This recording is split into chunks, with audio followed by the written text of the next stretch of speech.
আসসালামু আলাইকুম সবাই কেমন আছো আপুরা? আলহামদুলিল্লাহ ভালো আছি আমি। বেঁচে যাওয়া টুকরো কাপড় দিয়ে মেয়ের জন্য ফতুয়া সেলাই করছি। তো দেখো, যারা চিকনা এবং মায়েরাও চিকনা বাচ্চারাও চিকনা দুজনেরই কিন্তু কাপড় সাশ্রয়ী হওয়ার খুব সম্ভাবনা থাকে, তাই না? তো আমি জামা বানানোর পর এটা আসলে ব্যাক্সি বয়েল কাপড়, যেই কাপড়গুলোতে হয় কি পানা অনেক বেশি থাকে, তো সাইডে কিন্তু অনেক কাপড় থাকে। আবার তুমি ফুল হাতা বা 3/4 হাতা না দিলেও কিন্তু অনেকটা হাতা বেঁচে যায়। তো সেই কাপড়টা দিয়েই আজকে আমি একটা সেমিজ নিমা অথবা ফতুয়ার মতো করে বানিয়ে দিব, অর্থাৎ কাপড়ে যতটুকু হয় আর কি। আমি তার কাপড় আনতে পারবো না, বানাতে পারবো না, আর এক্সট্রা কোনো কাপড়ে নেই। এই কাপড়টা দিয়ে যতটুকু হয় ততটুকু দিয়েই একটা বানিয়ে দেওয়ার চেষ্টা করছি। দেখো,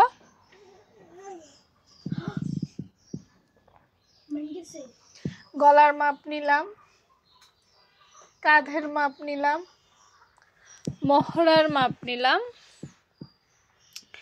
এরপর গলাটা সামনে এবং পিছনে উভয় সাইডে আমি একই রকম দিব। হ্যাঁ, কাঁধটা হালকা করে একটু ডাউন করে দিতে হবে, না হলে কাঁধের যে শেপ সেটা ভালো হবে না। এরপর আছে আর মহড়া। বডিটা আপু প্রায় 28 ইঞ্চির মতো রাখছি, 28 না সরি 30 ইঞ্চির মতো রাখছি। প্রথমে 28, আমার মেয়ের বডি হচ্ছে 28, ঠিক আছে?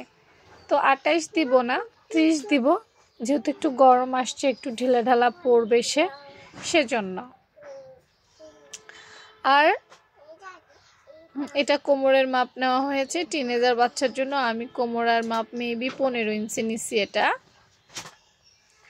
আর বডি হালকা করে শেপ দিয়ে দিলাম, ব্যাস হয়ে গেল। দেখো,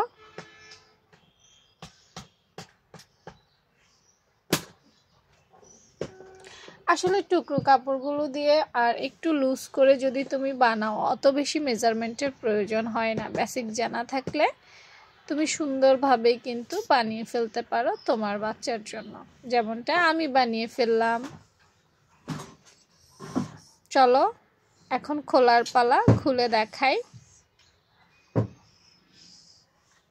কেমন হয়েছে।